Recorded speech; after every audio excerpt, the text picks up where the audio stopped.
Army staff meets with military hierarchy over hashtag #EndSARS protest.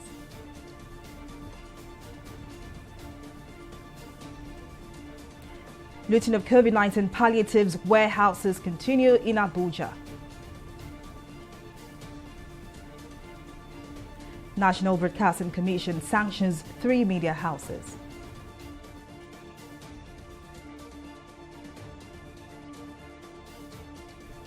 Thank you for joining us. I am Folashade Oguride. The meeting between the Chief of Army Staff, Lieutenant General Tuka Buratai, and his principal staff officers, general officers, commanding and field commanders has ended at the Army headquarters in Abuja. Reports say the Army Chief read a riot act to the officers that no subordinates must undermine the democratic stability of Nigeria, which is said is the only solution for development and progress. The Army Chief reiterated the resolve of the military to deal with any element and agents of destabilization in Nigeria. He attributed the events of the past few days in the country to actions of some unscrupulous individuals and groups to destabilize Nigeria by all means. Detractors, alongside their local and international collaborators, have mischievously and deliberately misrepresented troops' effort to ensure compliance with the curfew imposed by legitimate civil authorities in Lagos and other states. These agitators are falsely accusing the Nigerian Army of being responsible for the activities of miscreants, despite glaring evidence to the contrary. At the end of the meeting, the PSOs, GOCs, and field commanders resolved to A. Remain loyal to the federal government of Nigeria under President Muhammadu Buhari. B. Ensure the unity and indivisibility of our country. C. Assist the federal government to bring an end to insecurity across the country and to prevent miscreants and criminals from hijacking EndSARS protests nationwide. D. Remain focused not to be deterred by any local or international threats. Or E. All commanders have been directed to intensify joint training with the Nigerian police and other sister security agencies to enhance inter-agency collaboration and cooperation.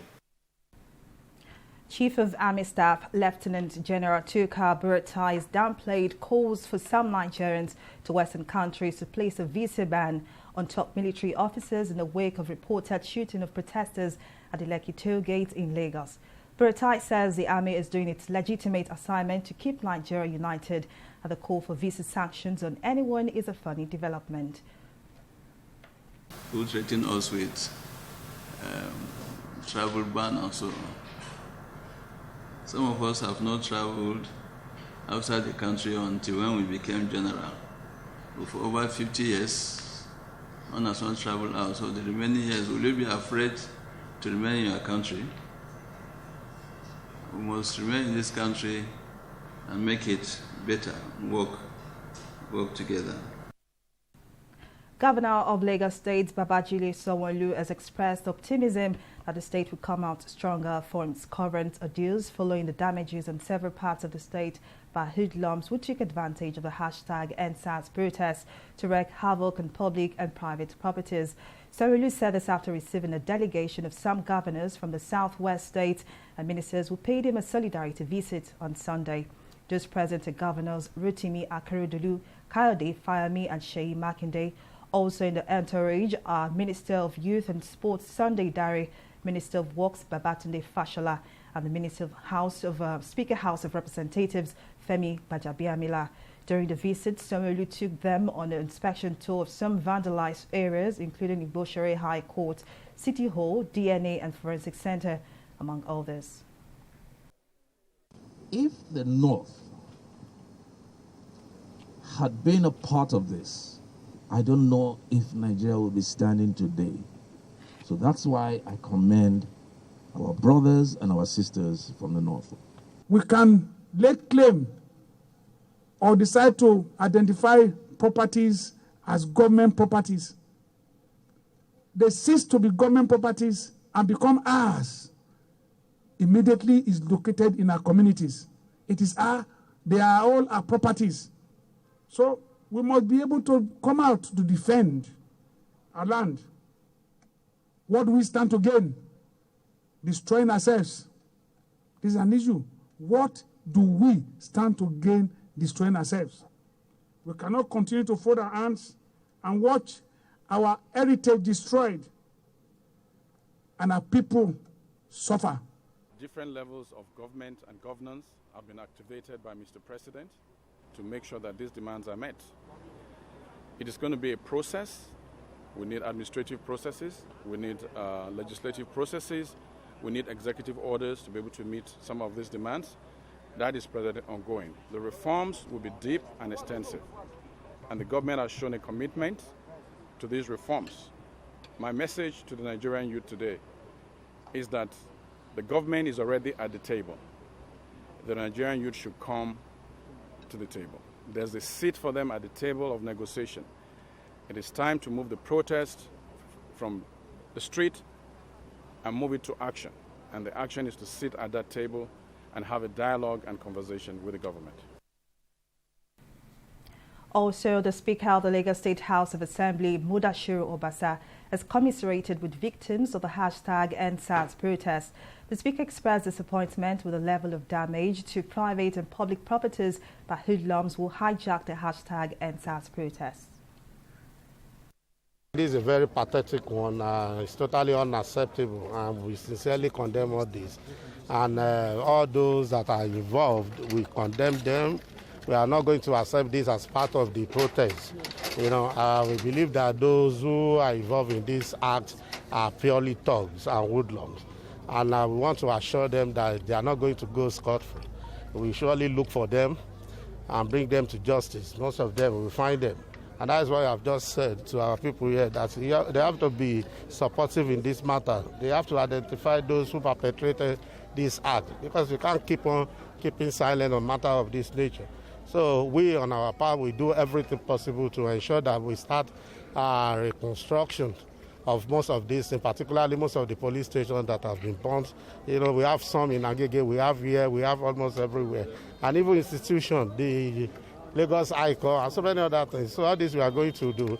And on our part as a parliament, we will come up with a means to identify those who have suffered one loss or the other in this incident, so we can see how we can be of help. And we are going to work hand in hand with the executive to ensure this does not happen again, and those who have perpetrated this will not escape it. Life is gradually returning to normalcy in Lagos after the nation's commercial net center was grounded to a halt after protests against controversial police unit turned violent. Last week, hoodlums took advantage of the #EndSARS protest to loot, vandalize and destroy public and private properties across the state, which prompted the government to impose a curfew in the city. Our correspondent Abisola Adebayo was on the streets of Lagos earlier today and files in this report.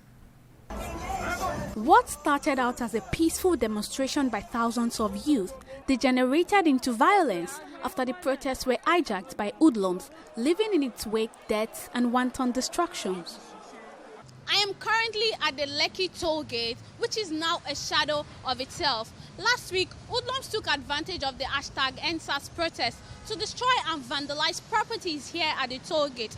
Normally, this used to be the place where the toll fees are being paid, but now everything has been destroyed, burnt down. However, security operatives are on standby. They say they are here to ensure peace and order around this place. Compared to the level of destruction at the Lekki toll gate, the Circle Mall, which is in another part of Lagos Island, seemed to have taken a harder hit. Various stores were destroyed, while the overall structure suffered massive damage. The mall is now locked up. Although the government has now relaxed the curfew and normalcy is beginning to return to the city, but people are reeling from the effects of the aftermath of the violence. It's so terrible and horrible. Everybody has been home.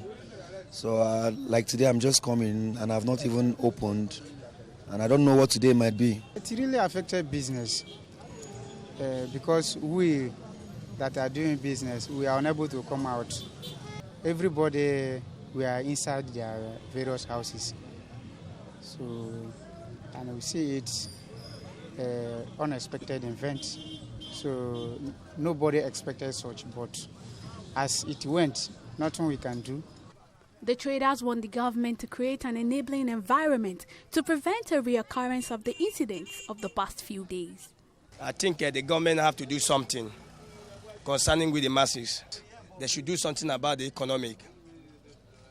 In order for the rest persons in Nigeria, the common man on the street can see on a day what to eat with. Meanwhile, Lagos State government has disclosed that it will be prosecuting 229 suspects who allegedly engaged in vandalism and lootings across the state. As the damage, it's been estimated that it may cost as much as 1 trillion naira to bring the city back to what it was before the violence. Abisola Adebayo, TV360, Lagos. The National Broadcasting Commission, NBC, has imposed a 3 million naira sanction each on 3 media organizations in the country. The stations are African Independent Television, AIT, Channels Television and Arise News Television for allegedly violating broadcasting code in reporting the hashtag #EndSARS protest. The NBC Acting Director General Armstrong Idachaba made a disclosure at a news conference on Monday in Abuja. He revealed that the sanctioned television stations transmitted footage obtained from unverified social media sources. Idachaba stated that the sanction would serve as a deterrent to broadcasters who do not verify news stories before they broadcast. Looting of warehouses where COVID-19 palliatives were kept continue in Abuja, the nation's capital. Not done with the looting of Idu warehouse on Sunday, hoodlums attacked another warehouse in Gwangwalada area of the FCT. Bags of rice, cartons of noodles, groundnut oil and many other food items were carted away. Abuja correspondent Atinuke Nuke is standing by to give us updates on the situation in Abuja. And now let's head straight to the matter for tonight. Now, tell us what you gathered about this morning's looting of the warehouse in Gwangwalada. Today's looting was something else. Because when we got there, it was a mammoth crowd. A lot of people could not even access the main warehouse. So it caused a lot of stampede, and we saw visuals of things we couldn't show. A lady died as a result of that, as a result of the stampede.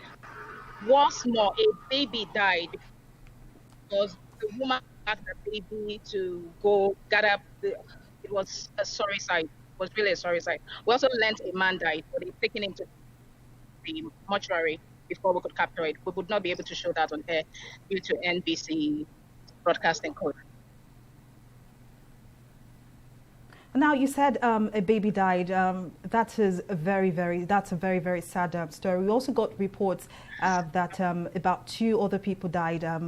Is this baby actually a part of those who were recorded dead?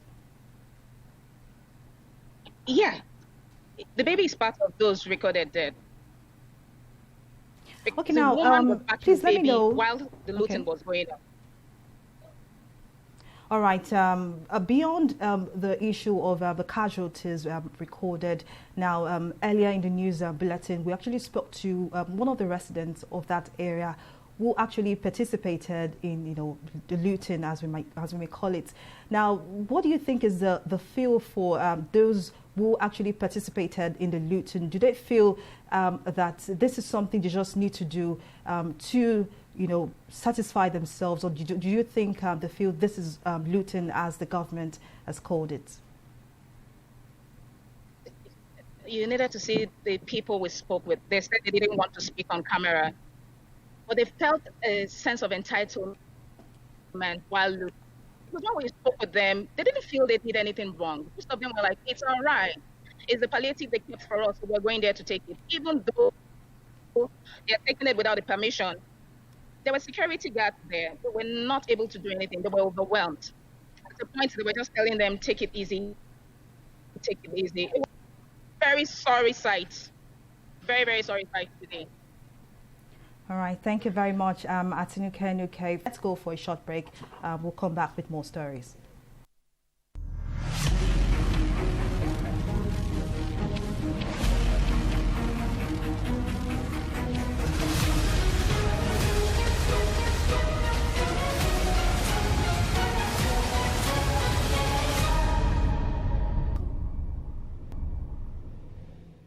Let's go to a recap of some of our top stories. The National Broadcasting Commission, NBC, has fined Nigerian media houses, including AIT Channels Television and Arise News, claiming they use unverified video footages from social media to cover the hashtag #EndSARS protest. The regulators imposed various fines on Arise TV, African Independent Television, AIT, and Channels Television between 2 million naira and 3 million naira. The Chief of Army Staff, Lieutenant General Tuka Buratai, has downplayed calls for some Nigerians to Western countries to place a visa ban on top military officers in the wake of reported shooting of protesters at the Lekki toll gate in Lagos. Buratai says the army is doing its legitimate assignment to keep Nigeria united. The Nigeria Governors Forum has denied allegations that governors hoarded palliatives meant for distribution to Nigerians in order to ease their sufferings during the first wave of the COVID-19 pandemic. The governors explained that up until mid-October, when the NGF had its last meeting, up to 10 states had not participated in the flag-off ceremonies for the distribution of palliatives in their states because the items meant for distribution had not been completely received from COVID.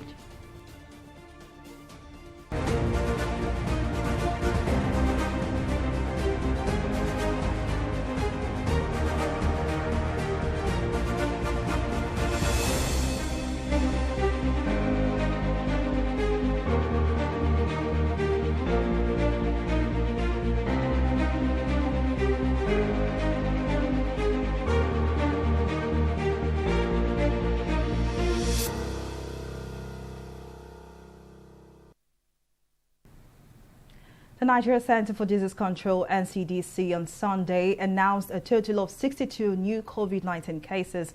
The center, through its official website, revealed 10 states and the Federal Capital Territory, FCT, recorded new cases on Sunday, with Taraba leading with 18 cases, while Ogun recorded 15 cases.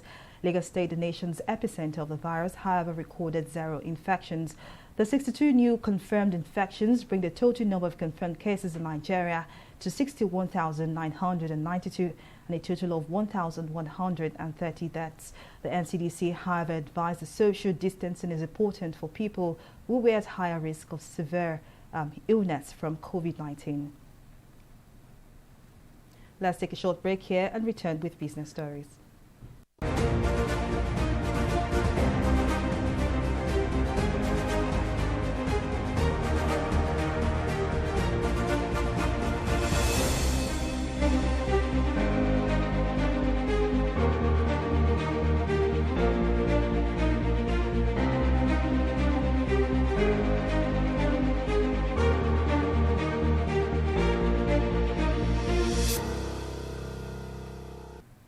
Welcome back. The recent looting and violence which took place in Lagos over the past few days has no doubt taken a huge toll on the economy of the country's commercial net center. Several businesses who have been at the receiving end of the violence are now counting their losses. Our correspondent, Oyin Adekule, tells us more. Banks are some of the badly affected institutions that have been directly impacted by the destruction that have taken place in Lagos State over the past few days. We see shattered glasses for obvious reasons in an attempt by the hoodlums to get into the banking hall, maybe to cut away with cash that may have been stashed in the ATM. The casualties of this gross damage are not few. As the banks grapple with their own loss, so also are many business owners. The Adeniro Ogunsanya shopping mall houses some of the most popular recreational centers and fun spots in the Surulere area of Lagos State. But as it is now, nothing here is suggestive of the once vibrant nature of this mall. Workers and shop owners look around as they face the reality of the fate which has befallen them. Right inside the mall, a stench hits you immediately you set in. Obvious as well are the blood stains on the floor, probably from looted frozen foods or indicating that some of the assailants were injured in the process of looting. Most shops are literally emptied out. Gadgets, food and clothing items, nothing was spared. Agbo Adakole, who works at the liaison office of a private university, takes us through some of the losses incurred on their end. We have 6 sets of television screens taken from us here. System also taken. We're just replacing this now. The AC, they removed it, but they couldn't take it from there. And they took 2 refrigerators from the office and other things that we cannot mention till we now do a feasibility study of everything. But as of now, we are estimating over 20 to 15 million. Chairman of the Adeniran Ogunsonya CDA recounts the turn of unfortunate event as he tries to quantify the extent of the damage. They were taking tons to go and offload and come back. And we are explaining to themselves where goods remained in the shopping mall. Most of the capital here is from hedge funds, from venture capital, from banks, from finance companies, and loan raised from family and other individuals. It's a trading cycle here. You only live off of the commission. The ambience which we enjoy in this shopping mall for multifarious purposes has now been defeated. After carrying out an assessment tour of the building, the council manager, Surulere Local Government, says the support of government is crucial at this time. Many of them took loans. Many of them have been in the business, but now they have lost virtually everything. And, many of them are self-employed. People who have graduated without job have been employed here, but now they are kind of jobless. I'm sure the chairman is going to liaise with the state government, and for any help, these people actually need help. As soon as those helps comes, then some of them that has insurance, those ones can access their insurance claim and then start business. But for those who are without insurance, certainly government will have to, one way or the other, assist them, because the earlier they come back, the earlier we're able to create jobs and we're able to restart the economy. It is not certain when things will pick up here again, but when things eventually get back to normal, business owners also want the management to provide better security. They should create an atmosphere where you know that you are secured, your things are secured, everything you are looking out for is secured. Not having, this is the second time this thing is happening here. This is the second time. The first one was the xenophobia attack on this place, and that one was really bad, but this one is even worse. So I feel the government, we need to now have people that will train the trainer for security measures, try to put things in place like having CCTV. Imagine if CCTV here, they are not working. Let us check it, because even they turn the CCTV footage up, you find out that you do not have any proof to say people came in here and did that. So we do not know who we want to blame, because it might look like an inside job, but really there's no training for anybody to really know the outcome of what has just happened. With this occurrence, many businesses have to literally begin again from the scratch. Hopefully, the government can step in and offer assistance to ease the burden of the incident on affected individuals and businesses. Oyin Adekunle, TV360, Lagos. Let's take a pause here and return with talk.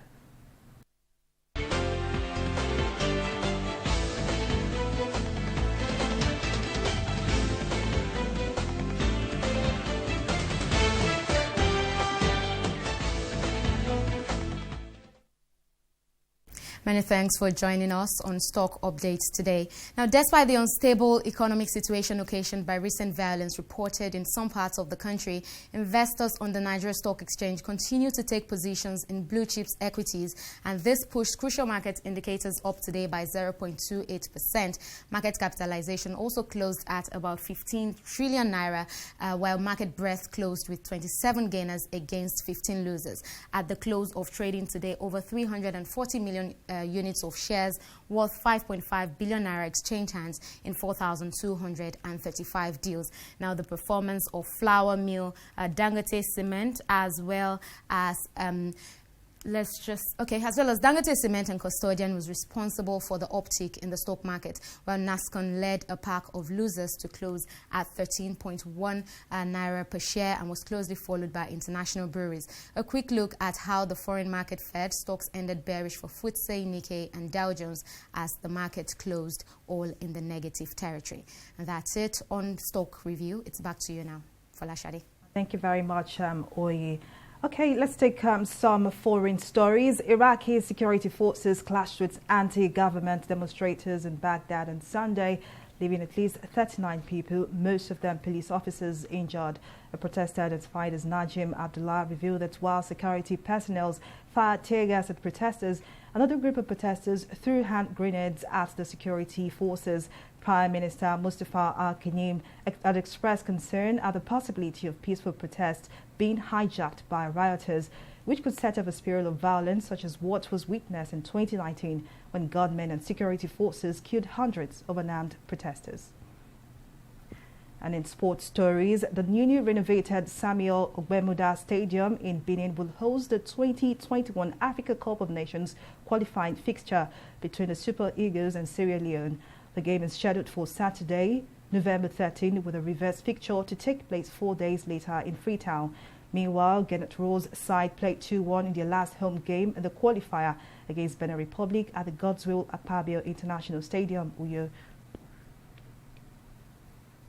That's it in our package. Thank you for watching. I am Fola Shade for Green Day.